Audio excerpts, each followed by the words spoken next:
네, 윤 대통령 탄핵 심판 9차 변론길 주요 쟁점 짚어보겠습니다. 김성수 변호사 스튜디오에 함께했습니다. 안녕하세요. 어서 오십시오. 안녕하세요.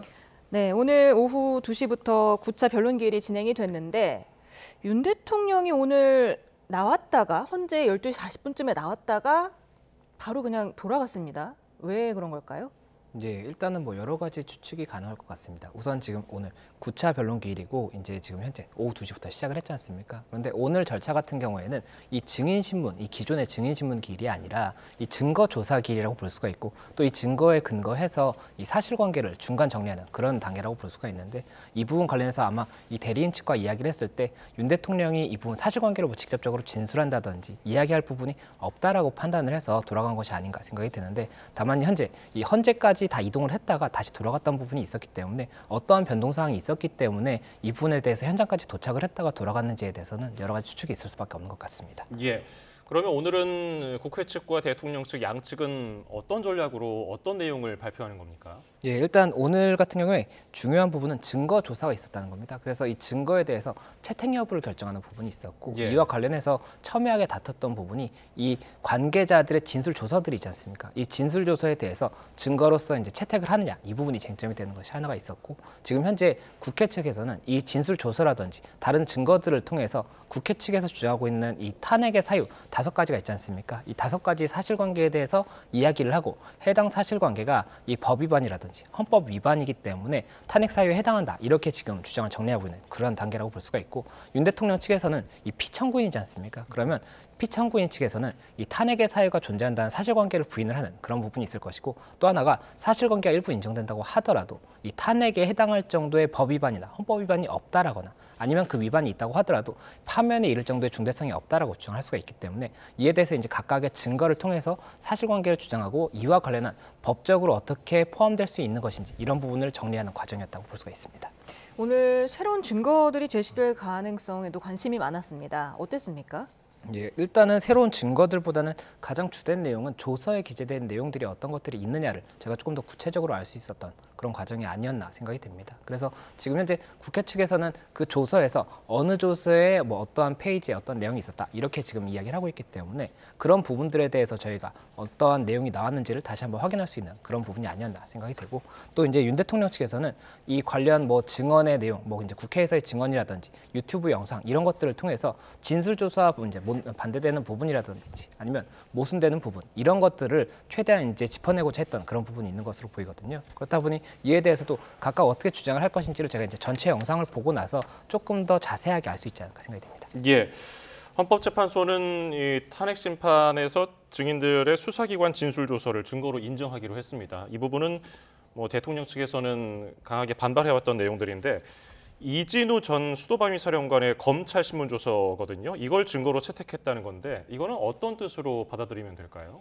이진우 수방사 사령관 같은 경우에 이 검찰 신문 조서가 결국에는 이 사건의 관계자의 이제 진술 조서라고 볼 수가 있는 겁니다. 그렇기 때문에 이 관계자의 진술 조서에 대해서 어떻게 인정을 할 수 있는지 이 증거 능력에 대한 이 법칙에 대한 부분이 있는 것이고 지금 현재 이 탄핵 같은 경우에는 형사소송법에 탄핵 사건은 형사소송법의 규정을 따른다라고 되어 있습니다. 특별한 규정이 없는 이상은. 그렇기 때문에 형사소송법상의 증거 능력이 적용이 돼야 되는 것인데 이 형사소송법상의 이 관련 인물의 이 진술 조서에 대해서는 그 요건을 이제 명시를 하고 있고 그 요건이 이제 부합하지 않는다라고 한다면 증거 능력이 없다라고 판단을 하는 이런 규정이 있기 때문에 윤 대통령 측에서는 이 진술 조서에 대해서도 이 형사소송법의 내용을 이제 해석을 해서 그에 따라서 인정해드릴 수 없다라고 주장을 했던 부분이 있는 것이고 지금 헌재 측에서는 이 부분 관련해서는 이 형사소송법의 내용과 별도로 헌법재판소에서도 이 관련 증거 법칙에 대한 규정을 이제 별도로 적용할 수 있는 부분이 있기 때문에 이 부분에 대해서는 채택을 했다라는 취지의 이야기를 했었고 또 한 가지가 이 답변 과정에서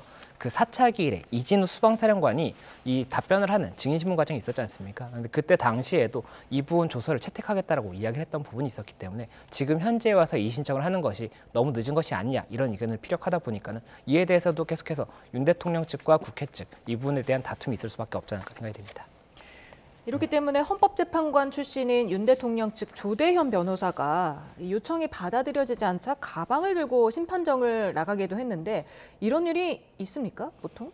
예, 일단 이 법정에서 이 진술 조서에 대해서 의견을 피력을 했던 것이 윤 대통령 측의 이 조대원 변호사였습니다. 그렇다 보니 조대원 변호사가 이와 같은 이야기를 했었고 헌재 측에서 이런 답변을 말씀을 드렸지 않습니까? 그렇다 보니 이 헌재 측의 답변에 관해서 아무래도 이견이 있다라는 취지를 이제 좀 표출한 것이 아닌가 생각이 되고 그렇다 보니까 이석을 했던 겁니다. 그 법정에서 이 자리를 박차고 나가는 그런 행동을 했던 부분이 있었기 때문에 이에 대해서 어떻게 해석할 수 있는 것인지도 쟁점이 될 수가 있는 것이고 말씀 주신 것처럼 일단 일반 사건 같은 경우에는 이런 이제 상황 자체를 보는 것이 쉽지는 않을 것 같습니다. 대리인이 여러 명이 있는 경우가 아닌 경우도 있는 것이고 또 그리고 여러 명이 있다고 하더라도 이런 행동을 하는 것 자체가 법정에서 이제 법원에서 어떻게 판단할지에 대해서도 굉장히 신중하게 접근할 수밖에 없지 않나 싶은 생각이 있기 때문에 그런 부분들에 대해서 여러 가지 고민을 할 수밖에 없지 않나 그런 생각이 드는데 지금 현재 이 자리를 이제 나간 상황이 있기 때문에 이에 대해서도 뭐 여러 가지 이야기가 나올 수밖에 없는 것 같습니다. 예.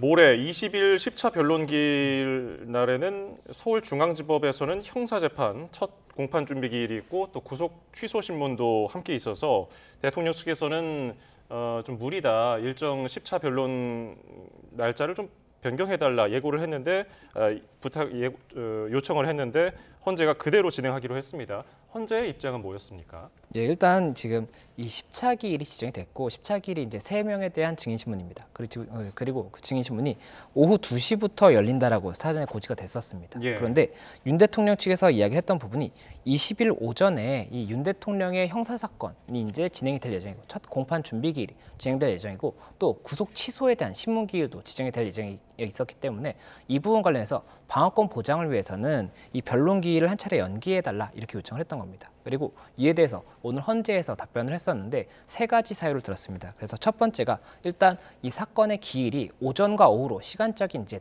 차이가 있기 때문에 이 부분 물리적으로 출석이 불가능한 것이 아니다 이런 부분이 있었고 또 한 가지가 이 증인 신문이라는 것은 증인과 그리고 이 법원과 당사자 간에 이 시간을 조율을 해야 되는 부분이 있습니다. 그렇기 때문에 이에 대해서도 이제 감안을 해야 되는데 헌재가 지금 현재 주 4일 이 심판을 진행을 하고 있기 때문에 이 나머지 일정을 맞추는 것이 쉽지가 않다는 이런 부분이 있었던 것으로 보이고 또 조지호 경찰청장 같은 경우에는 구인 영장에 대해서 지금 촉탁을 한 상황이기 때문에 이것을 이제 감안했을 때도 그럼 다시 한번 이 영장에 대한 기일을 정해야 되는 그런 부분이 있기 때문에 이런 부분들에 대해서도 현실적으로 어려운 부분이 있다 이런 취지의 이야기를 한 것 같습니다. 그리고 또 3번째로 이 지금 현재 이 신문 기일 자체가 피청구인 측에서 신청한 이 3명의 증인에 대한 부분이 있기 때문에 이런 부분을 감안해서 이 연기는 받아들이기 어렵다 이런 이야기를 했기 때문에 이에 대해서도 일단 윤석열 대통령 측에서 어떻게 받아들일지는 저희가 봐야 될 것 같습니다. 네, 모레 10차 변론기일 날짜는 그대로인데 그럼에도 불구하고 시간은 한 시간이 미뤄졌네요.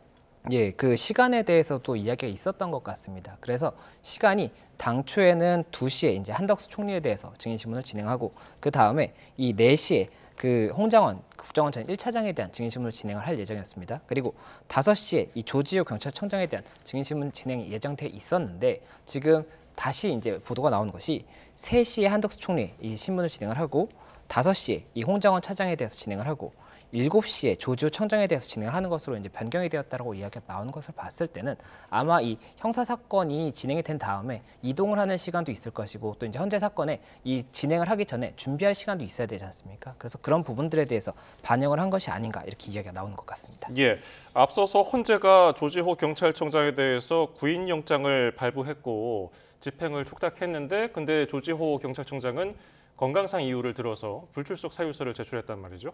이러면 어떻게 진행이 될까요? 예, 지금 현재 조지호 경찰청장 같은 경우에 이 경찰이 어떠한 목적으로 국회에 갔었는지 또 그리고 이 체포 명단과 관련해서 뭐 어떠한 이야기가 있었는지 이런 부분들을 물어봐야 되는 굉장히 중요한 증인이라고 할 수가 있기 때문에 이미 2차례나 증인신문 기일이 지정이 됐었습니다. 그런데 그 당시에도 이 조지호 경찰청장이 이 건강상의 이유를 들어서 결국엔 출석이 어렵다 이렇게 이야기를 했었기 때문에 예. 지금 이번에 3번째 이제 기일이 지정이 됐던 상황이었고 지난번 기일에서 윤석열 대통령 측에서는 만약에 이 직접 출석을 하지 않는다라고 한다면 구인영장을 통해서 그러니까 이 데리고 올 수 있는 이 영장이 있습니다. 예. 이 구인영장 집행을 통해서라도 이 부분 실제 증인신문을 하고 싶다라고 이야기를 했었기 때문에 현재 지금 헌재에서도 촉탁을 해놓은 상태라고 한 상황이고 다만 지금 여기서 변수는 이 조지호 경찰청장의 건강 상태가 굉장히 나쁜 것에 대해서는 여러 보도가 나오고 있고 실제 이를 이유로 해서 보석도 결정이 됐지 않습니까? 그러면 이런 상황에서 실제 집행이 가능할 것인지 이런 부분에 대해서는 조금은 논의가 가능한 부분이 있지 않을까 생각이 되기 때문에 그 부분이 변수가 될 수는 있는 것 같다 이렇게 보입니다.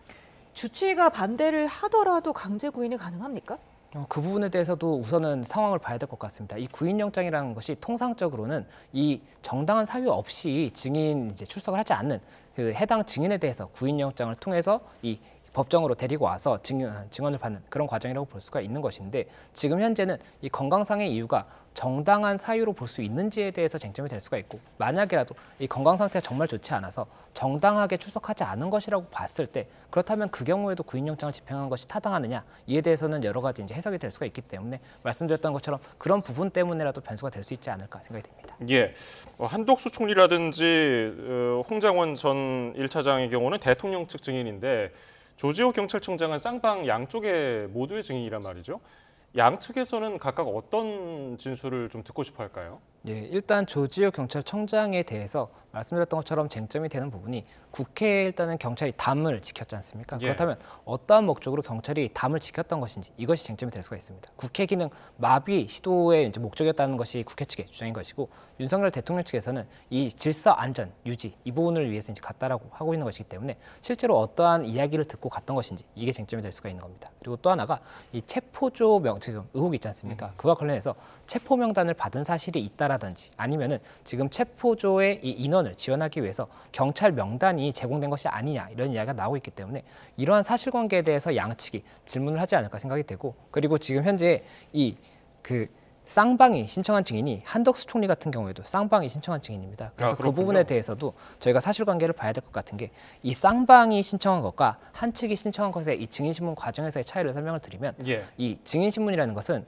신청한 측에서 주신문을 하게 되고 이 반대 측에서 반대신문을 하게 되는 것인데 이 반대신문의 범위는 주신문에서 다뤄줬던 내용을 원칙으로 합니다. 그렇기 때문에 이 주신문 신청을 했던 측에서 이 주제를 한정할 수 있는 효과가 있는데 이 쌍방에서 신청을 했다라고 한다면 쌍방 모두 주신문을 할 수가 있기 때문에 이 주제의 한정을 이제 벗어날 수가 있는 그런 부분이 있어서 아마 그런 부분을 염두에 두고 쌍방 모두 증인 신청을 한 것이 아닌가 생각이 돼서 이 부분 관련해서도 뭐 여러 가지로 일단 어떤 가능성이 있는지를 봐야 될 것 같습니다. 네. 그래서인지 14일에 그 한덕수 총리를 윤 대통령 측 증인으로 채택을 했었다가 국회가 그 다음 날 한 총리를 쌍방 증인으로 채택해달라 이렇게 요청을 했었고 헌재가 오늘 그래서 한덕수 총리를 쌍방 증인으로 채택을 한 건데 그런 이유가 있었군요. 그런데 지금 조지호 경찰청장이 어록이 담긴 검찰 수사 기록이 오늘 또 헌재 탄핵 심판에서 공개되지 않았습니까? 조지호 경찰청장이 수사기관에서 전화를 받았더니 대통령이 저에게 조 청장 국회에 들어가는 국회의원들 다 잡아서 체포해 불법이야 이렇게 말했는데 뒤에 5통화 역시 같은 내용이었다. 대통령이 굉장히 다급하다고 느꼈다. 이런 진술을 했더라고요. 예, 맞습니다. 그 부분에 대해서도 조서에 기재되어 있는 내용인 겁니다. 그렇다 보니까 윤 대통령 측에서는 이 조서를 증거 능력을 인정하는 것 자체에 대해서 일단 다툼이 있기 때문에 이에 대한 법리적인 판단이 다시 한번 있지 않을까 생각이 되는 부분이 있고 또 그리고 이 조서의 증거 능력이 인정된다고 했을 때 이것이 100% 실행할 수 있는 것인지는 또 다른 얘기이기 때문에 이에 대해서 뭐 6번의 통화가 있었다라고 한다면 실제 통화 기록을 뭐 증명할 수 있는 부분이 있다라든지 아니면 이 당시에 어떠한 내용을 들었다라고 한다면 이에 따라서 그 지시에 다른 뭐 또 다른 지시를 했을 수가 있지 않습니까? 그러면 그 부분에 대한 사실관계를 증명을 이제 함으로써 국회 측의 주장이 맞는 것인지 아니면 윤 대통령 측에서 부인하고 있는 이 사실관계가 맞는 것인지에 대해서 파악을 할 것이기 때문에 일단은 조서의 내용이 반드시 사실은 아니지만 이에 대해서 국회 측에서 주장하는 근거의 하나가 될 수가 있는 것이고 각각의 재판관이 이 사실관계 파악에 있어서 이 부분에 대한 조서의 신빙성을 어디까지 볼지에 대해서도 각각 판단을 할 것이기 때문에 이 부분까지 저희가 같이 봐야 될 것 같습니다. 예. 쌍방 증인이 된 한덕수 국무총리는 어떤 점이 쟁점이 될 것으로 보입니까? 이 한덕수 총리 같은 경우가 일단은 이 국무회의와 관련한 쟁점이 하나 있습니다. 이 탄핵 사건에서 5가지 파면 사유가 있다라고 말씀을 드렸는데 그 중에 하나가 이 국무회의 심의를 거치지 않고 계엄을 선포했다는 것 자체가 헌법에도 위반이 될 수가 있는 것이고 개헌법에도 위반이 될 수가 있는 겁니다. 그렇기 때문에 국무회의 심의를 거쳤느냐 이 사실관계가 쟁점이 되는 것인데 국무회의 심의와 관련해서 이 한덕수 총리가 이 국회에서 답변을 하는 과정에서 국무회의 실질이 있다고 보기 어렵다라고 생각한다 이렇게 진술했던 부분이 있었습니다. 그렇기 때문에 국회 측에서는 그와 관련해서 어떠한 사정이 있었기 때문에 국무회의에 실질이 없다라고 판단했던 것인지, 또 국무회의 형식이 통상적으로 어떻게 되는데 이날 국무회의라고 이제 주장하고 있는 이 부분이 어떠한 사실관계가 있었는지, 이런 것들에 대해서 이제 형식적인 부분까지도 물어볼 가능성이 있기 때문에 이것이 쟁점이 되지 않을까 생각이 되고, 이에 대해서 윤 대통령 측에서는 그 국무회의의 형식과 실질이 다 갖춰져 있다는 취지이기 때문에 이와 관련해서 이제 여러 가지 다른 사실관계를 물음으로써 각각이 주장하고 있는 그 사실관계를 최대한 증명하고자 노력하지 않을까 생각이 됩니다. 네. 지금 뭐 조지호 경찰청장은 불출석 사유서를 제출했지만 지금 한덕수 총리와 홍장원 국정원 전 1차장은 불출석 사유서를 제출하지 않았기 때문에 목요일에 출석할 가능성이 높아 보이죠.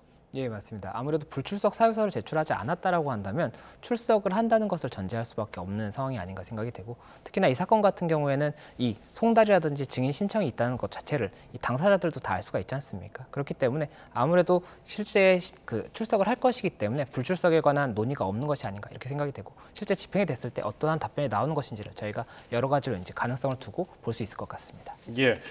앞서서 한 차례 출석했던 홍장원 전 국정원 1차장 다시 한번 나오게 될 가능성이 높은데 또 나오면 또 양쪽에서 어떤 걸 물어볼까요? 예, 이 홍장원 1차장 같은 경우에 이제 사실관계가 쟁점이 되는 것이, 홍장원 차장이 이야기를 하고 있는 것이 본인이 이 계엄 당일에 대통령으로부터 전화를 받았었고 그때 당시에 싹 다 잡아들여 그리고 방첩사를 지원해 이렇게 이야기를 들었다는 겁니다. 그래서 방첩사의 여인영 사령관에게 전화를 했더니 여인영 사령관이 처음에는 뭐 이런 중요 정보를 이야기하지 않았었는데 나중에 대통령님이 이야기한 것이다 이렇게 이야기를 했더니 그때 이제 정보를 공유를 했다는 겁니다. 그리고 그 공유한 내용이 어떤 것이었냐면 이 특정 명단을 불러주고 그 사람들에 대해서 체포를 해야 되는데 위치 추적이 되지 않는다. 위치 추적에 대해서 협조해달라. 이렇게 요청을 받았다라고 이야기를 하고 있기 때문에 그것이 결국은 지금 현재 체포조를 운영하고 누군가를 체포하려고 명단이 있었다. 이런 이야기가 나오고 있는 것이 있기 때문에 이와 관련한 사실관계를 확인하고자 하는 것이 아닌가 생각이 되고,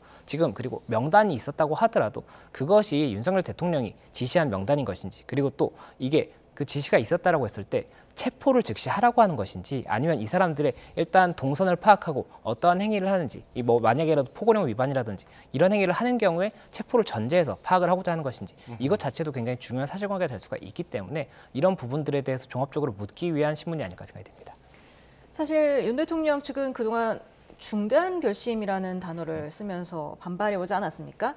오늘 20일로 그대로 진행하기로 하면서 혹시 그 중대한 결심을 하게 될 계기가 될 수 있을까요? 예, 일단 8차 변론 기일 당시에는 이 현재 이 사건 진행과 관련해서 대리인단이 중대한 결심을 할 수도 있다라는 이야기를 했습니다. 그리고 이 중대한 결심이 어떤 내용일 것인지에 대해서도 여러 가지 해석이 나왔던 부분인데, 아마 법적으로 생각해봤을 때 가능한 부분은 대리인단의 이제 총사퇴 그리고 이 당사자 피청구인의 불출석 이런 부분을 검토하는 것이 아니냐 이런 이야기가 나왔던 것인데, 실질적으로는 대리인단이 총사퇴한다고 하더라도 이 윤석열 대통령이 변호사의 자격이 있기 때문에 헌법재판소법상 사건 진행 자체가 불가능한 것은 아닙니다. 그래서 이것이 만약에 그러한 의미의 이 중대한 결심이라고 한다면 실제 효과가 있는 것이냐에 대한 이야기가 나왔었던 부분이 있고, 그리고 오늘 9차 기일이 열렸지 않습니까? 그래서 오늘 9차 기일에서 이 변호사가 이석하는 그런 과정이 있었지만 다만 아직까지는 중대한 결심을 다시 한번 언급한 그런 부분이 있는 것은 아닌 것으로 보이기 때문에, 만약 그런 부분이 있다라고 한다면 다시 한번 어떠한 것인지를 저희가 추측해볼 이런 부분이 있겠지만, 아직까지는 어떠한 부분에 뭐 추측이 있다든지 또다시 중대한 결심을 언급할 가능성이 있는지 이런 것들은 예단하기는 어려운 것 같습니다. 예. 윤 대통령은 이 탄핵 심판에 직접 출석한 최초의 현직 대통령인데 탄핵 심판에 나가길 잘했다는 말을 했다는 그런 전언도 있고요. 이 변론기일에서 얘기했던 것들이 당장 모레부터 시작되는 형사 재판에도 적용될 가능성은 어느 정도입니까? 예, 지금 현재 이 윤석열 대통령의 이 진술 같은 경우에는 지금 공수처의 진술에서는 그 진술 거부권을 행사를 했었지 않습니까? 그렇다라고 한다면 윤석열 대통령의 입에서 나온 이 계엄 당일과 그 전후 사정에 관한 부분에 대해서는 사실관계가 결국 이 헌재에서 이야기했던 부분이 유일하다고 볼 수가 있습니다. 그렇기 때문에 이 해당 내용들에 대해서 이 절차를 통해서 증거 능력을 인정받을 수 있다라고 한다면 그 부분에 대해서 증거 능력을 인정받아서 중요한 증거로서 사용할 가능성이 있을 것으로 보이고, 다만 이 영상 자료 자체에 대해서 증거 능력 인정이 어렵다라고 한다면 이 부분에 대해서 검찰에서 어떻게 이 사실관계에 대한 진술을 현출할 수 있을지를 고민하지 않을까 생각이 됩니다. 오늘 헌재에서 또 계엄 선포 전 국무회의에 대한 국무위원들의 수사기관 조서도 공개가 됐습니다. 박성재 법무장관은 시작도 없고 끝도 없는 회의였는데 과연 국무회의 심의라고 볼 수 있는지 이론이 있을 수 있다. 그리고 한덕수 총리는 사람이 모였다는 것 말고는 간담회 비슷한 형식이었다. 그리고 최상목 대통령 권한대행은 시작과 종료 자체가 없었다. 지금도 국무회의로 생각하지 않는다. 이렇게 진술을 했더라고요. 이 부분은 어떻게 영향을 미칠까요? 예, 지금 말씀 주신 내용 같은 경우도 아마 그 조서에 기재가 되어 있는 걸 겁니다. 이 수사기관의 참고인 진술 조서라든지 아니면 피의자 신문 조서 이런 부분에 기재가 되어 있을 것으로 보이는데 이에 대해서도 일단 증거 능력에 대해서 윤 대통령 측에서는 반발을 했던 부분이 있었기 때문에 이와 관련한 이제 쟁점이 되지 않을까 생각이 되고 그리고 그 조서의 능력이 인정된다라고 했을 때 지금 현재 윤 대통령 측에서는 국무회의 심의가 있었다라고 이야기를 하고 있고 이것은 각 당사자의 의견도 중요하겠지만 실제 사실관계가 가장 중요하다고 볼 수가 있기 때문에 그 사실관계를 어떻게 파악하느냐가 쟁점이 될 수가 있을 것 같습니다. 그래서 현재 윤 대통령 측에서는 의결 정족수를 그렇다면 국무회의 심의를 거치려고 하는 것이 아니었다라고 한다면 왜 의결 정족수가 이제 다 찰 때까지 기다렸겠느냐 이런 주장을 하고 있기 때문에 이에 대해서 재판관들이 어떻게 판단할지를 봐야 되는 것이고 그리고 말씀하셨던 이 각 참여했던 위원들 중에 일부 인원들이 이에 대해서 뭐 간담회라고 봤다라든지 형식적으로 이제 완결성이 없었다 이런 이야기를 했다라고 한다면 이에 대해서도 사실관계 파악에 있어서 중요한 내용이 될 수는 있겠지만 앞서 말씀드렸던 것처럼 조서 자체의 증거 능력에 대한 이제 쟁점이 있을 수가 있는 것이고 또 이 나머지 위원들이 어떻게 이야기했는지까지도 같이 이제 공유를 해서 결국 이에 대해서 판단을 할 것이기 때문에 사실관계 인정이 어떻게 될 것인지에 대해서도 저희가 여러 가지 가능성이 있다 이렇게 생각할 수 있을 것 같습니다. 예. 이상민 전 행안부 장관은 앞서 헌재 증인 신분에 나와서 국무회의는 적법했다는 취지의 발언을 했는데 한덕수 국무총리는 국회에 나가서 그거와 좀 상반되는 발언들을 한 적이 있잖아요. 모레 그 한덕수 총리가 출석을 한다면은 이 부분이 좀 쟁점이 되지 않을까 싶은데 구체적으로 어떤 내용이 전망됩니까? 예, 이 국무회의 심의가 있었는지에 대해서 한덕수 총리가 말씀하신 것처럼 이 부분이 이제 간담회 형식이라고 생각하지 이것이 심의가 있다라고 볼 수 없다라는 취지였지 않습니까? 그렇다라고 한다면 윤 대통령 측에서는 그 간담회로 볼 수 있는 것이 어떠한 이유 때문에 간담회라고 생각하는 것이고 어떠한 이유로 국무회의가 아니라고 생각하는 것인지에 대해서 묻게 될 겁니다. 그러면 이에 대해서 국무회의가 기존에는 어떠한 절차를 통해서 뭐 진행이 됐었고 그때 당시에는 어떠한 뭐 절차를 거치고 어떠한 뭐 논의시간을 거치고 이런 부분들이 있을 거지 않습니까? 그러면 그 부분에 대해 어떤 부분까지가 국무회의 요건으로 볼 수 있는 것인지 이것이 쟁점이 될 수가 있는 것이고 그 형식과 그리고 실질 두 가지가 다 쟁점이 될 겁니다. 이 형식적으로 국무회의 형식을 갖추지 못했다라고 한다면 그렇다라고 한다면 국회 측에게 유리한 주장이 될 수가 있는 것이고 이 형식은 갖추지 못했다고 하더라도 실질이 있다라는 부분이 인정이 된다라고 한다면 이에 대해서는 또 윤 대통령 측에 유리한 사실관계가 될 수가 있기 때문에 이런 부분들에 대해서 구분해서 각각의 질문을 하고 이 답변을 듣는 과정에서 최대한 이 각 양 당사자가 본인들이 주장하는 사실관계가 증명될 수 있는 답변을 끌어내고자 이렇게 노력하지 않을까 생각이 됩니다. 네. 모레 한 총리가 증인 신문을 참여하게 되고 또 윤 대통령도 출석을 하게 되면 둘이 직접 대면을 하게 되지 않습니까? 물론 뭐 직접 증인을 상대로 질문을 하는 거는 금지됐지만 그래도 좀 공방이 오갈 수 있을까요? 일단은 윤 대통령이 직접 진술하는 것 자체에 대해서는 지금 제한이 실질적으로 되고 있는 것으로 보이기 때문에 아마 뭐 이렇게 진술을 한다고 하더라도 증인 신문이 마쳐진 다음에 의견을 진술하는 과정이 아닐까 생각이 되는 부분이 있습니다. 그리고 그 지난번에도 윤 대통령이 직접 질문을 하는 그 과정에 대해서 이 헌법재판소에서는 이 작성을 해서 대리인을 통해서 물어봐 달라 이렇게 이야기를 했었기 때문에 만약이라도 그런 사실관계에 대해서 급히 당사자가 물어보고자 하는 부분이 있다고 하면 대리인을 통해서 이 메모를 통해서 기재해서 이 작성을 이제 물어보지 않을까 생각이 되는 부분이 있어서 그런 과정을 거치지 않을까 생각이 되고 다만 현재 이 한덕수 총리에 대해서도 뭐 일단은 굉장히 관계가 깊은 이런 관계라고 볼 수가 있는 것이고 국회 측에서는 대통령이 지금 현재도 현직이기 때문에 이 증인들이 어떠한 심적 부담을 느낄 수 있다는 이야기를 했었던 부분이 있었고 이와 관련해서 뭐 가림막이라든지 이런 언급이 있었지 않습니까? 그래서 이런 가림막이라든지 이런 것들에 대해서도 다음 증인 신문 기일에서도 한번 논의는 될 가능성이 있지 않을까 생각이 됩니다. 예. 그런가 하면은 이상민 전 행안부 장관에 대한 경찰의 압수수색이 있었습니다. 자택, 집무실을 압수수색한 건데 이게 단전 단수 의혹과 관련한 자료 확보로 봐야 될까요? 예, 아무래도 그 가능성이 높을 것 같습니다. 지금 현재 이상민 행안부 장관 같은 경우에 이 언론사 단전 단수에 대해서 소방청장에게 지시했다 이런 주장이 나오고 있기 때문에 만약에라도 그런 사실이 있다라고 한다면 이 내란죄 관련 공범으로서의 처벌이 가능한 부분이 있을 겁니다. 그래서 현재 수사기관에서 이 사무실이라든지 자택 이런 부분에 대한 압수수색을 통해서 자료들을 확보하고 있는 상황이라고 하기 때문에 이에 대해서도 어떤 사실관계가 파악될 것인지를 저희가 봐야 될 것으로 보이고, 다만 현재 탄핵 사건에서 해당 사실관계가 실제로 적용이 될 수 있는지 이것에 대해서는 탄핵 사건이 훨씬 더 시간이 빨리 진행이 되고 있기 때문에 그 부분에 대해서는 조금 가능성이 높지 않다 이렇게 보입니다. 네, 오늘 또 공개된 검찰 수사 기록 중에 조지호 경찰청장이 여인영 전 방첩사령관이 계엄 당시 첫 통화에서 민주당 이재명 대표, 우원식 국회의장, 김동연 판사를 포함해서 15명을 불러줬고, 또 두 번째 통화에서 한동훈 추가입니다 이렇게 말했다고 진술을 했다는 조사 기록이 추가로 공개됐습니다. 그리고 또 오늘 민주당 추미애 의원실이 낸 자료를 보면 검찰 특수본이 지난해 12월 정성호 방첩사 1처장이 여인영 전 방첩사령관의 지시를 받아서 쓴 메모 중에 신병 확보 명단이 가장 큰 리스크다 이렇게 여인영 전 방첩사령관이 말했다는 겁니다. 이렇게 되면은 홍장원 전 차장의 진술까지 더해서 명단이 체포 대상자의 명단이 거의 일치한다 이런 게 지금 국회 측의 입장이더라고요. 예, 맞습니다. 이 부분도 조서에 기재가 되어 있기 때문에 이 조서에 대해서도 그 신빙성에 대해서도 윤 대통령 측에서는 다툴 것으로 보이고, 지금 이 사령관이라든지 일부 증인들 같은 경우에는 이 조서의 내용과 반대되는 내용을 진술하거나 아니면은 그 조서의 내용 중에 일부에 대해서는 다툴 여지가 있기 때문에 진술 거부한다 이렇게 답변했던 부분이 있었습니다. 그래서 그와 관련해서 윤 대통령 측에서는 이 조서에 기재되어 있는 내용이 반드시 사실로 볼 수 없다 이런 취지의 주장을 하지 않을까 생각이 되고, 지금 국회 측에서는 다만 이 조서나 이런 여러 가지 자료가 있기 때문에 이에 대해서 그 자료들을 종합했을 때의 사실관계는 이렇게 재구성되는 것이 맞다 이렇게 이야기를 하고 있어서 이에 대해서 어느 쪽의 진술을 더 신빙할 수 있는지와 관련해서는 그 현재 재판부에 제출된 증거가 이 증인 신문이라든지 조서만 있는 것이 아니지 않습니까? 그렇기 때문에 그런 부분들까지도 종합해서 판단을 할 것이지 지금 현재 이 조서들만 가지고 파악하지는 않을 것이다 이렇게 예상이 됩니다. 예, 지금 헌재 재판관 정원은 9명인데 8인 체제로 탄핵 심판이 진행되고 있죠.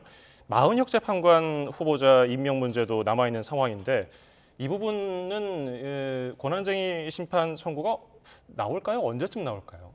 예, 이 부분에 대해서 선고가 언제쯤 나올 것인지는 예상하기 어려운 것 같습니다. 그리고 만약 선고가 있어서 이 부분 마은혁 재판관을 임명할 의무가 있다라고 이 판단이 됐을 때 실제 최상목 대행이 언제 임명할 것인지에 대해서도 이 쟁점이 될 수가 있는 부분이 있고, 또 임명이 되었을 때 지금 현재 탄핵 사건에 참여할 수 있느냐에 대해서는 만약이라도 참여를 하기 위해서는 갱신 절차를 거쳐야 되는 것인데 이 갱신 절차도 시간이 소요가 될 수가 있습니다. 그렇기 때문에 그런 부분까지도 종합해서 여러 가지 이제 검토할 부분이 있을 수가 있어서 이 부분 만약이라도 임명이 됐을 때 헌법재판소에서 8인 체제로 판단을 할 수 있을 것이냐에 대해서도 법리적인 쟁점이 있는 것 같습니다. 네, 저희 지금 스튜디오에 박승배 변호사도 함께하고 계십니다. 안녕하세요. 안녕하십니까. 네, 지금 마은혁 재판관 임명 문제 관련해서 지금 얘기를 나누고 있었습니다. 근데 지금 권한쟁의 심판 외에도 다른 김정한 변호사가 제기한 위헌 소송도 비슷한 게 있지 않습니까? 헌법소원? 예, 그 부분은 왜 결론이 안 나는 겁니까? 쟁점 자체가 동일하므로 권한쟁의 심판과 헌법 소원에 관한 결정을 모두 동시에 할 것으로 보입니다.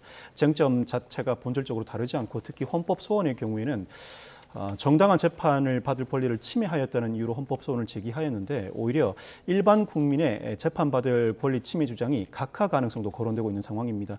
동일한 쟁점을 대상으로 권한쟁의 심판에서 마은혁 헌법재판관 후보자를 임명하지 않은 것이 국회의장의 권한을 침해하였다는 취지의 결정을 내리는 것이 더 유효적절한 방안일 수 있습니다. 아마 동시에 결정을 내리게 된다면 그 시기도 주목되는데 현재 헌법재판소의 일정상 탄핵 심판 선고 전에 관련 결정이 나올 가능성은 낮아 보입니다. 그렇다고 하더라도 만약 그 탄핵 심판 선고 결정 이전에 권한쟁의 심판 결론이 나온다고 하더라도 그 결론에 따라서 인용 결정에 따라 헌법재판관에 임명된다고 손 치더라도 과연 이 탄핵 심판 사건의 마은혁 재판관이 선고에 관여할 수 있을지는 상당히 의문입니다. 헌법재판소법상 적어도 최종 심리에는 관여해야 하는데 최종 심리 관여의 형태가 현재 탄핵 심판의 진행 속도에 비춰보면 한 번 변론을 종결했다가 재개해 관여하는 형식을 취할 것입니다. 그렇다면 이는 상당히 요식적인 행위라는 비판이 따를 수밖에 없고 최종 심리에 관여하였다는 요식적인 행위 이후에 선고에만 관여하게 된다면 실질적으로 심리에 관여하지 않은 재판관이 선고에 관여했다는 이유로 상당한 불이익 논란이 불거질 가능성이 높습니다. 이에 따라 현재 헌법재판소의 탄핵 심판 등 여러 절차 진행 과정에 비춰보면 만약 헌법재판관이 실제로 이 사건 선고에 관여할 가능성은 상당히 낮아 보입니다. 예. 10차 변론길 이후의 일정에 대해서는 아직 뭐 알려진 것이 없는데 어떻게 전망하십니까? 뭐 그 일정이 더 추가 변론기일이 잡힐까요? 아니면은 최후 변론 날짜를 잡고 마무리할까요? 예, 일단은 뭐 추가 증인 신문 기일이라든지 아니면은 뭐 검증이나 감정을 위한 기일이 잡히지 않을 것이라고 단정하기는 어려운 것 같습니다. 그리고 그런 기일이 뭐 잡히든지 아니면 잡히지 않는다라고 했을 때 이 증거조사 부분이 끝난다라고 한다면 어쨌든 최종적으로 이 양측이 법리적인 주장과 사실관계에 대한 주장을 정리하는 이 최종 변론 기일의 절차는 반드시 한 번은 갖지 않을까라고 생각을 하고 있고, 그렇게 된다고 했을 때 만약 10차 기일에서 증거조사 이 부분 증인신문이 종료가 된다라고 했을 때는 11차 기일에서 최종 변론 기일을 통해서 한 차례 이 정리를 하는 그 과정을 거치고 이후에 14일 정도 내에 선고가 될 것이라고 이제 예상이 되고 있기 때문에 그런 부분에 이 과정을 거치지 않을까 이렇게 예상이 되는 것 같습니다.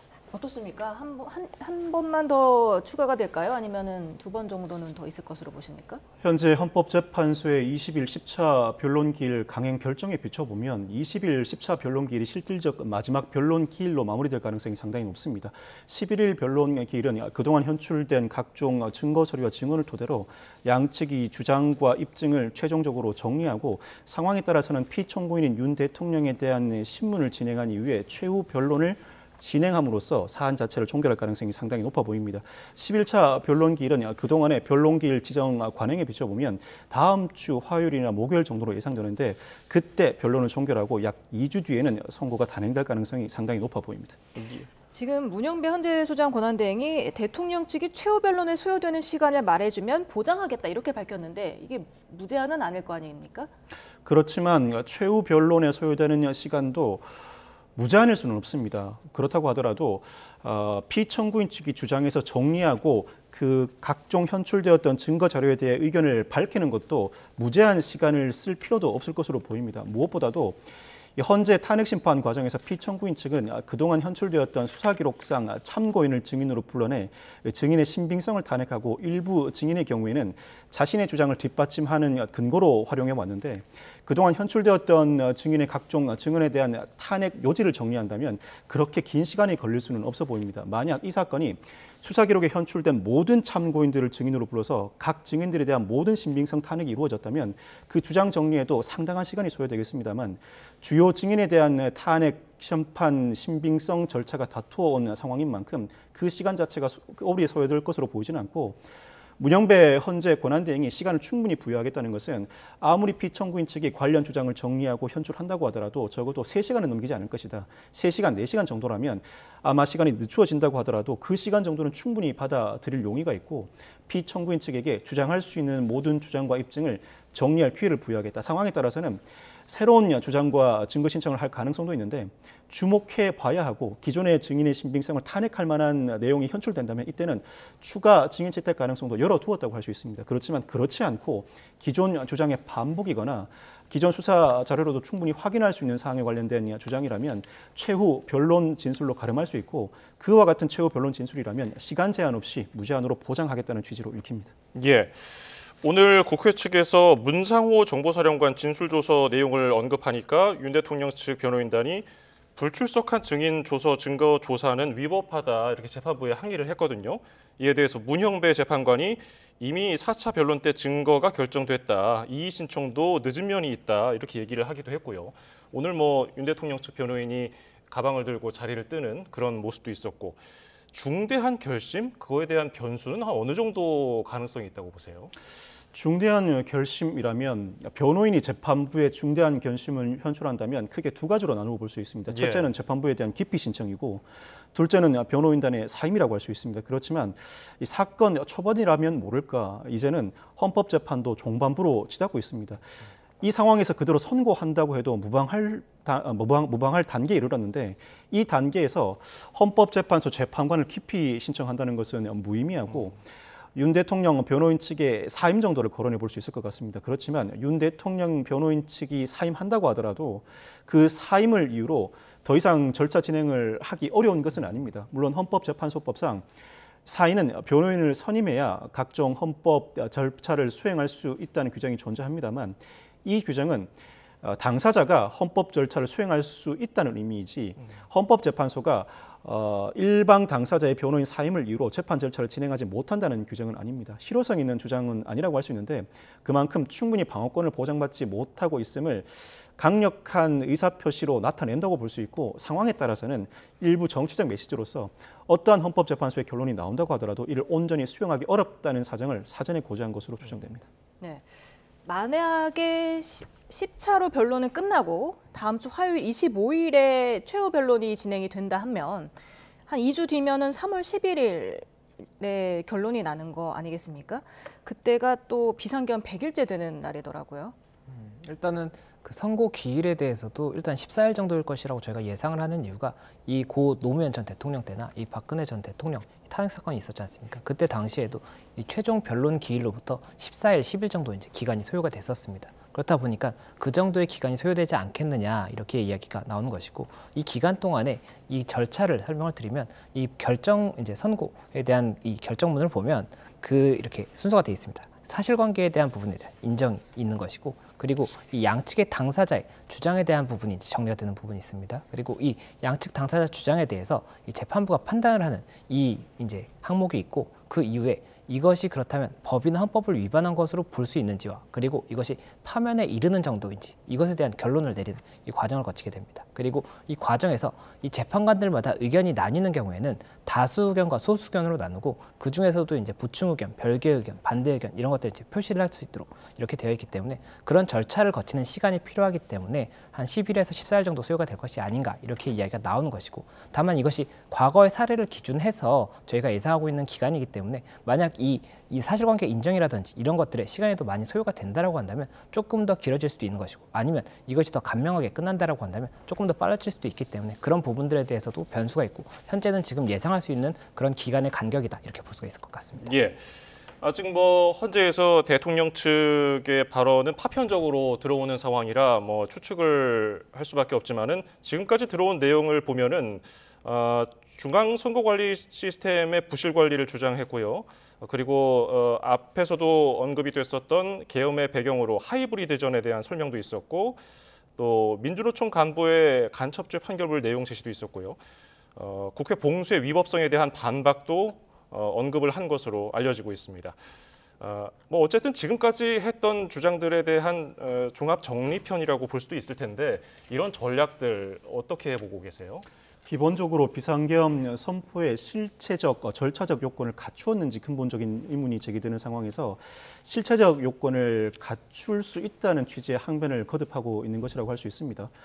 비상계엄은 국가 비상사태나 선포할 수 있는 것인데 일단 비상계엄이 선포된 이상 실질적인 목적 달성을 이루었는가? 그 실질적인 목적 달성은 국회를 봉쇄하고 선관위를 장악하는 시도라고 할 수 있습니다. 예. 그와 같은 시도 자체가 사실은 실제로 실행할 의사가 있었다기보다는 경고성에 그쳤다. 경고성에 그치는 비상계엄 선포라면 그 뒷 배경은 있을 수밖에 없고 그 뒷 배경은 현재 윤 대통령 측이 주장하고 있는 선관위 부실 관리나 간첩죄 관련 사건을 들고 있는 것입니다. 이와 같이 여러모로 윤 대통령 혼자서 이 국정의 난맥상을 뚫고 나가기 어려운 상황에서 이와 같은 사정의 문제점들을 충분히 현출하여야 하는 상황이었고 그 문제점을 현출하는 과정에서 비상계엄을 활용하였다. 이때 비상계엄은 실제로 국회 봉쇄 등을 실행할 의사는 없었고 경고성으로 발령한 것으로서 국민들의 이목을 집중시키기 위함이었다. 즉 비상계엄의 실체적 요건을 갖추었는지 근본적인 의문이 제기되는 상황에서 경고성이었고 그렇다면 왜 경고성으로 발령할 수밖에 없었는가? 관련 문제를 제기함으로써 국정 난맥상을 돌파할 수밖에 없는 선택이었다는 취지의 주장을 하고 있는 것입니다. 어느 정도 헌법재판소를 설득할지 여부는 알 수 없습니다만 피청구인인 윤 대통령 입장에서는 나름대로 논리체계를 구성하고 있는 것입니다. 네, 오늘 또 국회 측 대리인단은 군경을 2,466명 투입해서 국회 봉쇄를 시도했다. 대통령 측은 대규모 투입 이유를 설명하지 못하고 있다. 비상계엄은 국회 권한 침해한 위헌적 행위다. 국회의 물리적 봉쇄는 해제 요구권을 제한하는 것이다. 이렇게 얘기했고 반면에 대통령 측은 수방사 14명, 특전사 270명 경내 진입, 경찰 6개 기동대 360명의 국회 투입, 국회 봉쇄는 불가능한 병력 규모다. 이렇게 또 주장을 했습니다. 예, 이 부분 관련해서 일단 오늘 이제 영상을 보시게 되는 분들께서는 이 전체적인 흐름을 아시면 좋을 것 같아서 설명을 드리겠습니다. 지금 현재 이 국회 측이 탄핵에 대한 청구를 한 측이고 윤 대통령 측이 이 피청구인 측으로서 이 탄핵의 사유가 없다라고 주장을 하는 측입니다. 그렇기 때문에 이와 관련해서 어떻게 다툼이 이루어질 것이냐면 이 국회 측에서는 지금 현재 탄핵 사유를 5가지로 두고 있습니다. 그래서 한 가지가 이 절차 위반, 이 부분 국무회의 심의를 거쳐야 되는 이 헌법상 그리고 법상에 이 규정이 있음에도 불구하고 이것을 하지 않았기 때문에 헌법과 법을 위반했다. 이것이 하나가 있는 것이고 또 하나가 요건 위반입니다. 이 계엄을 선포하기 위해서는 이 국가 비상사태여야 한다는 이 헌법상의 규정이 있는데 이것을 위반했다는 것이기 때문에 이 부분도 헌법 위반으로 지금 주장이 되는 겁니다. 그리고 또 국회 기능 마비 시도, 이 국회 해제 의결을 막으려고 했다라든지 이런 사실관계를 전제로 해서 이 부분에 대해서도 이 헌법상의 이 국회의 이 권한 자체에 대한 침해를 시도했다는 그런 부분이 있는 것이고 또 이 포고령이 있지 않습니까? 이 포고령에 기재된 내용들도 이 정당 활동의 자유라든지 이런 기본권을 침해하는 부분이 있기 때문에 이것도 헌법의 위반이 될 수 있다. 이런 것이 있고 또 마지막으로 주요 인사 체포 시도를 했다는 이런 부분이 있는데 이에 대해서도 이제 영장주의 위반이라든지 상권분리 위반 이런 부분에 대한 쟁점이 될 수가 있기 때문에 이 5가지를 주장하는 것이고 이에 대해서 일단 국회 측에서는 사실관계를 이 각각의 5가지에 대한 사실관계를 정리하고 이 사실관계가 이 법에 포섭이 되는 것인지를 정리하는 그런 과정인 겁니다. 그리고 피청구인인 윤 대통령 측에서는 이 부분에 대해서 지금 현재 국회 측에서 주장하는 사실관계가 실질과 다르고 그리고 이에 대해서 실질과 다르다라고 했을 때는 이 부분 5가지 헌법이나 법 위반이 없다라고 주장을 하고 있는 것이기 때문에 이것들을 저희가 봐야 되는 겁니다. 그래서 오늘의 이 정리는 결국에는 국회 측에서는 이 국회 측에서 유리하다고 판단하는 증거들을 기반으로 해서 사실관계를 정리하고 이와 관련한 법리 주장을 하는 것이다라고 볼 수가 있고 이 피청구인 측에서는 뭐 하이브리드전이라든지 이런 것들이 국가 비상사태 이런 거 있지 않습니까? 그렇다 보니 이런 부분들에 대해서 최대한 언급을 함으로써 이 사실관계, 국회 측이 주장하는 사실관계를 부인하는 그런 절차라고 볼 수가 있기 때문에 이런 부분의 흐름을 아시고 오늘의 영상을 보시면 조금 더 이해가 수월하실 것 같아서 이 부분까지 저희가 보면서 어떻게 주장을 하는 것인지를 조금 면밀히 살펴보면 좋을 것 같습니다. 예. 청구인 측인 국회 측에서는 포고령 제1호의 위헌, 위법성에 대해서 설명을 하고요. 전두환, 노태우 내란죄 판결문까지 제시를 했습니다. 국회 측에서 이렇게 포고령에 대한 지적을 하는 이유는 뭡니까? 비상계엄을 선포한 직후에 국회 봉쇄나 선관위 장악 시도가 있었는지 여부도 중요한 쟁점이지만 무엇보다 비상계엄을 선포하는 과정에서 비상계엄의 실체적, 절차적 요건을 갖추지 못하였고 더군다나 포고령 1호 국회 활동 금지는 비상계엄을 선포하는 과정에서도 관련 조치를 취할 수 없음에도 무리하게 취하였다. 그 자체가 위헌, 위법이라는 주장입니다. 이 포고령 1호는 국회 활동을 금지하고 나아가서 이 국회 활동 금지 조항을 위반할 경우에는 영장 없이 압수 구금할 수 있고 비상계엄과 관련된 법령에 따라 형사처벌할 수 있다는 의무까지 부과하고 있습니다. 이 자체가 위헌이라는 시비는 상당히 강도 높게 제기될 수 있습니다. 그동안 윤 대통령은 이와 관련해서 경고용 비상계엄이었으므로 구체적인 문구까지는 그렇게 신경 쓰지 않았다는 취지로 강변을 해왔는데 예. 과연 구체적인 문구까지 신경 쓰지 않았다는 윤 대통령 측의 강변이 사실인가? 이를 전면적으로 다툴 뿐만 아니라 국회 측에서는 다른 모든 사정을 제쳐두고 포고령 1호 자체가 헌법의 정면으로 위반하는 이상 그 자체로 헌법 위반이고 나아가서 윤 대통령이 비상계엄이라는 비상조치를 발동하였고 상황에 따라서는 그 비상조치를 해제할 수 있는 국회의 권한을 침해하였으므로 중대한 법 위반이다. 중대한 법 위반이라면 그 자체로 탄핵 사유에 충분히 부합하는 만큼 탄핵이 인용되어야 한다는 취지로 주장을 정리하고 있습니다. 네. 또 국회 측은 오늘 대통령이 조지호 경찰청장에게 국회의원 체포를 수차례 명령했다. 그리고 곽종근 전 사령관이 대통령의 끌어내라는 지시를 일관되게 진술했다. 이렇게 밝힌 반면에 대통령 측은 국회의원을 끌어내라는 지시는 성립이 불가능하다. 곽종근 전 사령관 그리고 조지호 경찰청장의 검찰 진술 조서를 반박했습니다. 이 부분도 굉장히 쟁점이 되겠죠? 예, 이 부분이 이제 국회 기능을 마비하려고 시도했느냐 이것이 이제 쟁점이 되는 것이고 국회 해제 의결을 막으려고 했냐는 것입니다. 그렇다 보니까 일단 말씀하신 것처럼 만약이라도 현재 이 투입됐던 군이 이 국회의원들을 끌어내라든지 아니면은 국회 의결을 막아라 이런 지시를 받았다라고 한다면 이것에 대해서는 국회 측이 주장하고 있는 사실관계에 부합하는 부분이 있기 때문에 이 탄핵 사유 중에 한 가지의 사실관계가 완성이 되는 것이고 이에 따라서 헌법 또는 법률 위반이 될 수가 있는 겁니다. 그런데 이에 대해서 윤 대통령 측에서는 그 부분에 대한 지시가 없었다라고 이야기를 하고 있고 이 곽종근 사령관이라든지 이 관련 증인들의 진술에 대해서도 뭐 여러 가지 모순점이라든지 그 진술의 오염성 이런 것들을 주장을 하고 있기 때문에 이와 관련한 사실관계를 재판관들이 어떻게 인정할 것인지가 가장 중요하지 않을까 생각이 듭니다. 예. 그리고 두 번째 헌재 증인으로 출석하는 홍장원 전 국정원 1차장. 국회 측에서는 오늘 윤석열 대통령이 홍장원 전 차장과 통화한 내용에 대해서 해명하는 게 납득이 안 된다고 얘기를 했고요.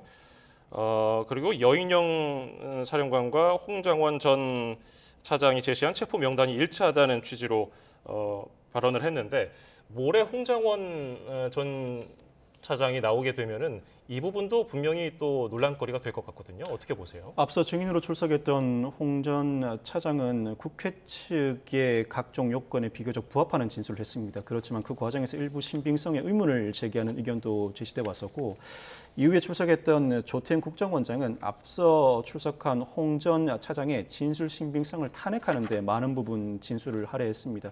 이를 토대로 윤 대통령 측이 홍 전 차장에 대한 재증인 신문을 요청한 상황인데 숙고 끝에 헌법재판소가 이를 받아들여 재출석하기에 이르렀습니다. 오는 20일 10차 변론 기일에서 윤 대통령 측은 홍 전 차장의 증인의 신빙성을 다투기 위한 격렬한 공세를 펼칠 것으로 보입니다. 그 반면에 홍 전 차장도 나름대로 처음으로 법정에 출석해서 진술하는 과정에서 일부 신빙성 시비가 붙었었고 이후에 출석한 조 원장이 자신의 주장과 상당히 배치되는 발언을 한 이상 나름대로는 단단히 준비하고 나올 가능성이 높습니다. 첫 번째 출석했을 때와 다르게 상당히 강도 높은 발언을 이어나갈 뿐만 아니라 비교적 정리된 발언을 할 가능성이 높은데 진술 신빙성을 다툴 만한 여지를 주지 않겠다는 전략이 이어질 가능성이 높습니다. 아마 상황에 따라서는 홍 전 차장과 윤 대통령 측의 신경전이 상당히 날카롭게 오고 갈 것으로 보이는데 무엇보다 주목할 만한 대목은 헌법재판소 재판관들이 이 사안, 특히 홍 전 차장의 기존 진술의 신빙성을 어느 정도로 판단하고 오는 20일 10차 변론 기일 진행 과정에서 홍 전 차장에게 어떤 질문을 하는가입니다. 윤 대통령 측은 진술의 신빙성을 다투기 위해 각종 질문을 쏟아내겠습니다만 무엇보다 헌법재판소 재판관들이 스스로 궁금해하는 부분에 대해서 각종 질문을 쏟아내는 데 대해 홍 전 차장이 어떤 답변을 할 것이며 재판관들과 홍 전 차장 간에 어떤 질문과 답변이 오갈 것이냐 그 내용을 보면 재판관들이 홍 전 차장의 진술의 신빙성을 어느 정도로 심증을 형성하고 있는지 가늠이 될 것으로 보입니다. 네, 윤 대통령 측은 또 오늘 김현태 707 특임단장이 어제 국회 국방위원회 현안 질의에서 내놓은 진술로 더불어민주당의 내란머리 기획이 드러났다 이렇게 주장을 하면서 또 오늘 헌재에서 이렇게 했습니다. 곽종근 전 사령관이 김병주 민주당 의원에 의해서 진술이 오염이 됐다. 그리고 그 곽종근 전 사령관의 진술에 대한 신빙성을 굉장히 끌어내리려는 그런 주장을 또 했습니다. 예, 지금 현재 국회 해제 의결과 관련한 사실관계에 대한 이 답변이라고 볼 수가 있는 부분인데 이 저희가 영상을 봤던 것을 기억을 해보면 이 당시에 담에는 경찰들이 이제 출동을 해 있었고 그리고 이 국회 내부로 군인들이 이제 투입이 됐었습니다. 그리고 이 건물에 이 10명 정도가 넘는 이 군인들이 들어가는 모습도 이제 창문을 깨고 들어가는 모습도 나왔었던 그런 부분이 있는데 이때 당시에 이 들어갔던 군인이 두 가지 부대입니다. 이 수방사 그리고 특전사에서 나왔는데 특히나 이 특전사에서도 707 특임단에서 이 유리창을 깨고 들어갔던 인원들이 있는 것이고 이때 당시에 이 유리창을 깨고 들어갔던 이 인원들을 지휘했던 인물이 지금 현재 이 김현태 707 특임 단장인 겁니다. 그리고 현재 지금 이와 관련해서 김현태 특임 단장에게 국회의원들을 끌어내라라는 이런 이야기가 있었느냐가 쟁점이 될 수가 있는 것이 있기 때문에 이와 관련한 사실관계가 공방이 되는 것이고 지금 현재 김현태 특임 단장의 주장은 이 부분 곽종근 전 사령관이 이야기했던 부분 중에 일부 사실관계에 부합하지 않는 주장이 있다라는 이런 부분에 대한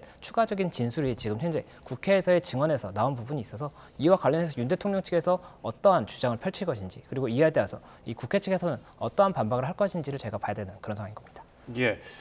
모레 그 조지호 경찰청장이 나올지는 아직 확실하게 단언을 할 수 없습니다만은 만약에 불출석 사유서가 받아들여져서 나오지 않게 된다면은 그 조지호 경찰청장이 나왔을 때 많은 사람들이 궁금해했던 선거관리위원회 통제 지시 여부, 그리고 의원 체포를 통한 계엄 해제 의결 방해 지시 여부, 이런 것들은 구체적으로 어떻게 알아내야 될까요? 조지호 경찰청장이 끝내 불출석하게 된다면 그 불이익은 피청구인 측에 기속될 수밖에 없습니다. 이미 조지호 경찰청장은 구속 기소된 상황이고 수사 단계에서 각종 진술을 한 바가 있습니다. 그 내용이 피의자 신문 조서 형태로 그대로 남아 있습니다. 예. 헌법재판소는 이 피의자 신문 조서를 증거로 채택하기도 했습니다. 증인을 법정에 불러내는 이유는 무엇보다 피청구인에게 방어권을 보장하기 위함입니다. 이미 관련 진술을 한 바 있는 증인을 굳이 법정에 불러내는 이유는 피청구인 측이 신빙성을 탄핵하는 각종 질문을 쏟아내고 증인이 진술이 오락가락하거나 신빙성에 의심이 되는 사정이 있다면 재판관들의 심증에 영향을 미치기 위함입니다. 끝내 조 전 청장이 출석하지 않는다면 기존에 자신이 진술한 수사기록상 피의자 신문조서가 그대로 증거로 채택되고 특별히 신빙성에 의심할 만한 진술이 없다면 그대로 헌법재판소가 탄핵 심판 과정의 증거로 채용할 가능성이 상당히 높습니다.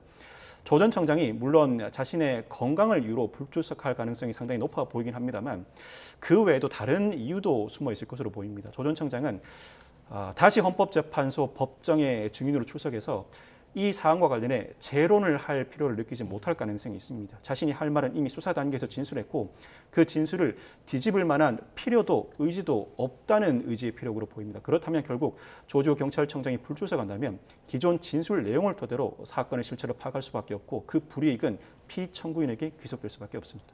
네, 앞서서 증인으로 출석했던 사람 중에 검찰 조사 때와 좀 다른 말을 하는 사람도 있잖아요. 만약에 조지호 경찰청장이 출석을 해서 검찰 조사와 다른 진술을 한다면 어떻게 되는 겁니까?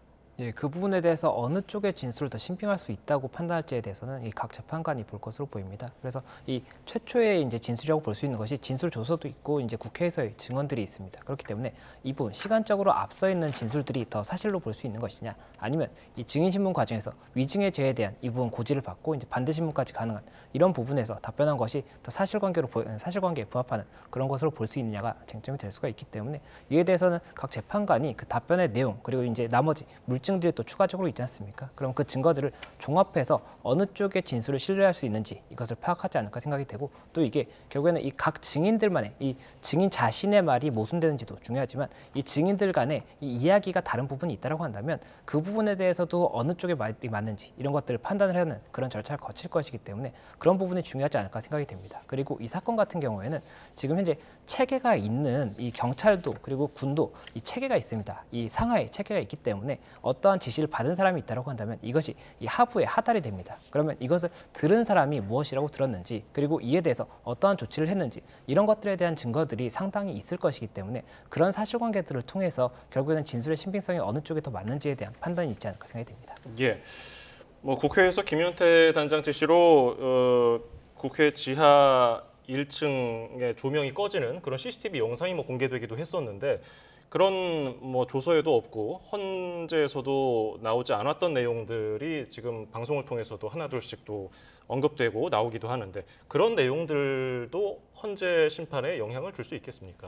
직접 영향을 주지는 못합니다. 만약 이와 같이 그동안 현출되지 않았다는 새로운 정황이 제시되면 국회 측이 되었든 윤 대통령 측이 되었든 자신에게 유리한 정황이라고 판단되면 증거로 제출해야 합니다. 증거로 제출하면서 증거 신청을 해야 하고 헌법재판소가 이 사건과 관련돼 있고 딱히 증거를 배제할 만한 이유를 찾지 못할 때 증거 채택을 하게 되고 증거 채택을 하게 되면 그 증거를 어떠한 방식으로 활용할지 헌법재판소의 몫으로 남게 됩니다. 물론 심증에 일부 영향을 미칠 수는 있습니다만 탄핵 심판 인용 또는 기각 과정에서 근거로 사용할 수 있기 위해서는 양측 중 어느 한쪽에서라도 증거 신청 채택을 요청해야 하고 그 과정에서 헌법재판소가 증거로 채택한 뒤에 심증을 형성하는 과정에서 증거로 사용하는 절차를 밟아야 합니다. 증거 신청과 채택은 언제까지 가능합니까? 심리가 끝나도 가능한 겁니까? 사실 심리가 끝날 때까지 가능한데 통상 중요한 사건의 경우에 특히 집중적인 심리가 필요한 사건의 경우에는 헌법재판소나 일부 재판부의 경우에는 언제까지 필요한 증거 신청을 마무리하라고 사전에 고지하는 경우가 있습니다. 그 고지한 기간을 도과한 경우에는 증거 신청을 받아들여주지 않고 그러한 경우에도 상당히 중요한 증거가 뒤늦게 발견되었다면 그 원칙에도 불구하고 증거 신청을 받아들이는 경우가 있습니다. 헌법재판소가 판단할 때 상당한 중요한 증거라고 판단할 때에는 뒤늦은 증거 신청이라고 하더라도 받아들일 가능성이 있습니다. 예. 오늘 9차 변론기일의 목적은 기존에 채택된 증거들 중에서 조사가 안 된 내용들을 살펴보겠다는 것들이었는데 지금 대통령 측이나 국회 측에서 밝힌 내용들 보면은 사실 새로운 내용들보다는 지금까지 있었던 내용들을 정리하는 차원이다. 다시 한번 환기시켜주는 차원이라고 보이는데 이렇게 되면은 대통령 측에서는 좀 방어하는 입장에서 좀 불리한 전략 아닙니까? 예, 일단 오늘 절차 같은 경우가 말씀하셨던 것처럼 증거 조사 절차가 있었지 않습니까? 이것은 증거에 대한 체부를 결정을 해야 되는 부분이고 이것을 하지 않는다라고 한다면 절차적으로 이제 문제가 발생할 수 있기 때문에 당연히 진행을 해야 되는 그런 부분이라고 볼 수가 있습니다. 그래서 이 절차가 진행이 됐던 것이고 지금 현재까지의 이 상황에 대해서 정리하는 이 각각의 절차를 거쳤던 것이기 때문에 이에 대해서 지금 국회 측에서는 진술 조서를 기반해서 이야기한 것이 많은 것으로 보이는데 그에 대한 조서의 이 증거 능력에 대한 다툼이 추가적으로 논의가 되지 않을까 생각이 되는 부분이 있고 또 윤 대통령 측에서는 이 조서라든지 기존의 국회 증언 이런 것들과 반대되는 진술을 한 그런 사실관계들에 대해서도 여러 가지 이제 주장을 할 것으로 보이기 때문에 그와 관련해서 어디까지가 불리하다라고 볼 수 있을 것인지는 저희가 조금 더 결과를 봐야 되지 않을까 생각이 듭니다. 윤 대통령 측이 오늘 변론에 앞서서 또 입장 의문을 내고 정계선 헌법재판관과 국회 측 대리인 김희수 변호사가 사법연수원 사제지간이다 이러면서 또 공정성 문제를 제기했죠. 공정성 문제를 제기하고 나섰는데 이 자체가 깊이 사유나 회피할 만한 사유에 해당하지는 않습니다. 사실 사법연수원 시절에 사제 관계가 형성되었다고 해서 그 이후에도 일정한 관계가 유지되어 왔다거나 개인적인 친분이 어느 정도 유지되었을지도 불분명하고 상당히 오래전의 사정이라 이 사건 재판에 직접 영향을 미칠지가 의문입니다. 정식으로 기피 신청은 하지 않으면서 이와 같은 문제 제기를 한 것으로 보이는데 상황에 따라서는 정계선 헌법재판관이 스스로 회피하거나 절차가 불공정할 수밖에 없는 그 근거를 제시한 것으로 보입니다. 그렇지만 이와 같은 문제 제기는 법조계에서 일부 서로 관계를 주고받는 관계가 아주 없지는 않습니다. 사법연수원이라는 과거에는 하나의 기관에서 모든 법조인이 배출되는 과정에 있었으므로 판사, 검사, 변호인을 불문하고 각종 관계가 직접 형성되거나 다리 하나 건너 형성되는 경우가 상당히 많다 보니 이와 같은 논리로 각 재판관을 배제하기 시작한다면 일반 형사재판, 나아가 민사재판 과정에서도 상당수의 판사가 기피되거나 회피해야 할 것으로 보입니다. 예. 자, 지금 이 순간 윤 대통령 탄핵 심판 9차 변론기일이 종료됐다는 속보가 들어왔습니다. 오늘 예정됐던 대로 9차 변론이 진행이 됐고요. 윤 대통령 탄핵 심판 9차 변론기일이 조금 전에 종료됐다는 소식이 들어왔습니다. 자, 일단 저희는 김성수 변호사와는 여기서 인사하도록 하고요. 수고 많으셨습니다. 감사합니다. 네.